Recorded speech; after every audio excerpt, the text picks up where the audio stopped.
Kung ikaw negosyante, dapat magnegosyo ka ayon sa gusto mo na presyo na mga groceries mo. Huwag kang manggaya-gaya dyan.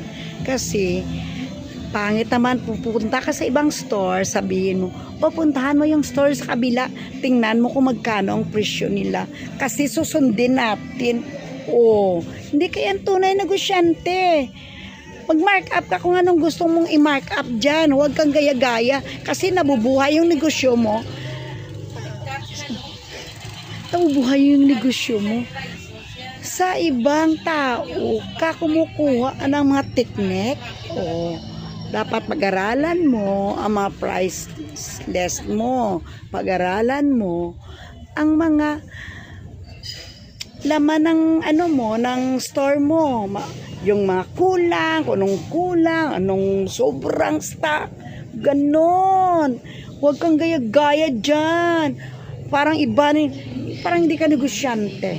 Iwan ko anong tawag dyan sa'yo. Comment kayo dyan. Mama de.